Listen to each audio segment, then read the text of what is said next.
Hello children. Today we are going to start a new chapter, different ecosystems. First of all, what is ecosystem? What is habitat? Here the ecosystem is nothing but the place where all the living organisms, plants, animals, soil, sunlight, the surroundings of the animals is called an ecosystem. It may be on the land or in the water. Where they are living, we called it as its ecosystem. What is habitat? The habitat is the dwelling place of plants and animals. Means the place where they are living. It may be in the water and it may be on the land. Is ecosystem and habitat both are same? What is the difference between these two, ecosystem and habitat? Let us learn that. The term ecosystem was coined by the scientist A.G. Tansley in the year 1935. He was a ecologist and he coined the word ecosystem. Before him, many scientists also studied about different ecosystem and called different types like habitat, ecosystem, biome. But the term ecosystem was coined by Tansley. Here, the ecosystem is nothing but the interrelationship in the nature. Interrelationship means one is depending on the other organism or other. For example, the plants, where they get the source, sunlight, the energy source they are getting is from the sunlight. And we are eating that plants as food. So we are getting energy from that plants. So we are depending on the plants. The plants are depending on the sunlight. Indirectly we are depending on the sunlight. Means here one is depending on the other for the source of food, for the survival. It is called interrelationship. It may be in the different levels. If it is at the smaller level, call it as habitat. If it is a larger level, we call it as biome. So, the interrelationship in the nature between the organisms, depending upon the levels, we call it as biome or habitat. Okay? This is about the habitat. Not only single organism will not present in the habitat. There are many organisms depending on one another. If you see, for example, the rabbit, it depends on the plant. The plant depends on the sunlight as the source. But the rabbit is food for the next level organisms. That is a herbivorous. Like lion. So, there one is depending on the other. It is called food chain. The structure of the ecosystem. Structure of the ecosystem means, for example, if you take a particular area, it may be your study room, study table, or it may be your room, or it may be in your garden, or in the school garden, or while walking on the road, particular area. If you take a particular area, what are the organisms living in that? So for that we have going to perform an activity. Take a few meters length and width. Maybe 5 feet, 5 meters or 10 meters depending upon your presence of the area. Take 4 sticks and keep all the 4 sides. Take a measuring tape or any thread or any rope, tie and dig the soil. Dig the soil. What are the organisms present on the above layer? What are the organisms present below the first level? That is on the surface. Then if you dig some area, you can get some microorganisms. After that, if you dig some more, you may get some more microorganisms or small creatures. So depending upon the layers of the soil, the organisms are present. Above the surface also, in the grass, you can see small insects. But on the plants, somewhat larger insects. On the plants or trees, you can see like monkeys. Okay? Means in the measured area itself, we are getting different organisms. So, that is about the structure of the ecosystem. Means the living things like plants, animals and microorganisms which are present in a particular area. Means these all are the living organisms. Plants, animals and microorganisms. They are absorbing the food from some other and they are itself food for some other any organism. We call such type of organisms as biotic components of the ecosystem. Here biotic components means plants, animals, microorganisms. Whereas in the nature along with this, without soil the plant cannot live, without water the plant cannot live. Even we cannot live without air, water and sunlight. Here how these food is means if you are a human being, we are eating both plants and also animals.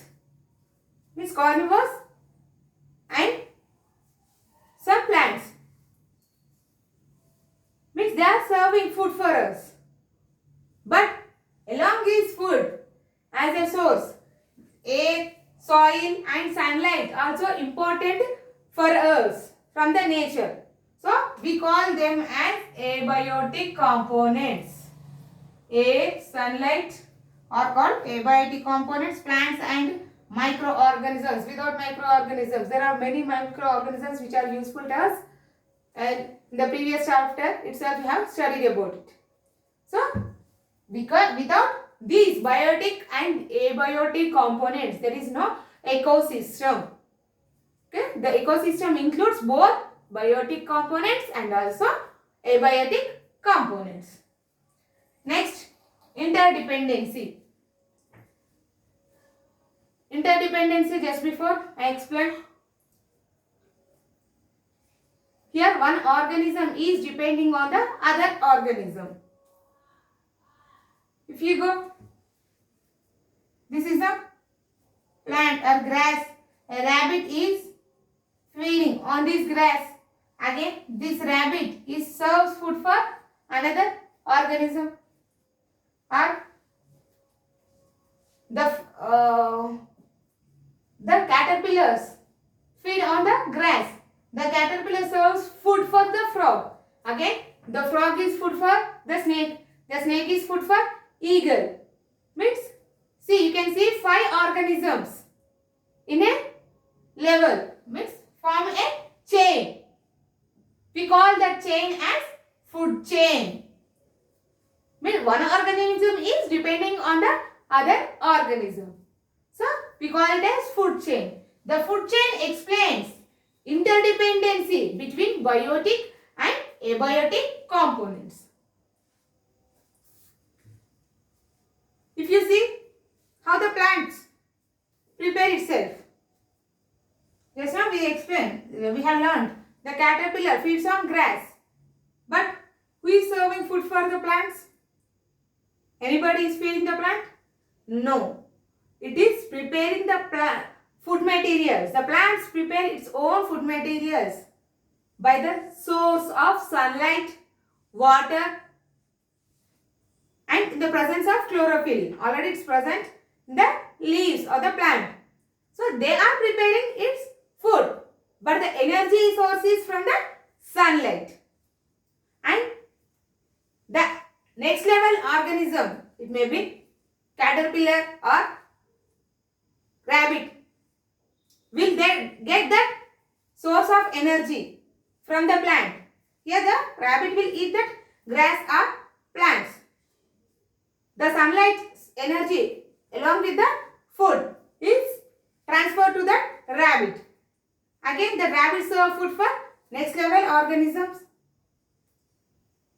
So it is transferring the energy, the source of energy of sunlight is transferring from one organisms to the other organisms. But we cannot take that energy, that sunlight energy directly by us. But we are indirectly taking in the form of food. So here we are interdepending on the source of sunlight, not directly but indirectly.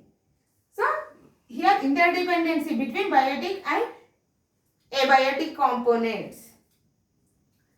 Again these interdependency is present in 3 levels, not in single level. Just when I explain that these are the plants. First one is the first level of the food chain here, interdependency. We call it as producers. Example for the producers are plants. Why they are called producers? Because they are the self-preparers. They are preparing its food materials. Nobody is serving food for them.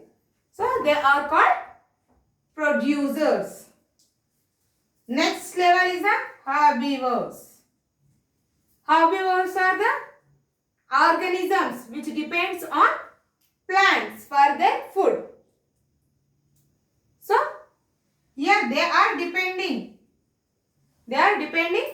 for their food on the plants, that is producers.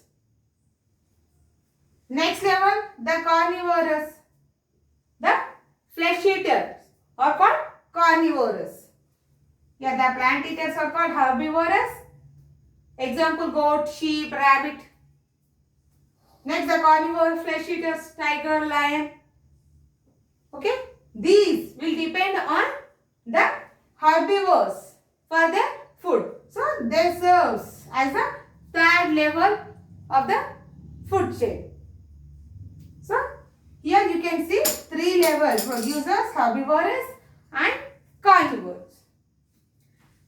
Along these producers, herbivores and carnivores, there are some organisms called decomposers. Why we are calling them as decomposers? Means these decomposers will feed on the dead and decaying organisms for their food. See, if the herbivore is depending on producers, they will eat some part of the food, but some part of the food may left by them. What happened? It will mix with the soil. Does it will mix itself? No. Here the microorganisms which are present in the soil will feed on that food and helps in the decomposition. So we call them as decomposers, which helps to mix with the soil. There is no waste there.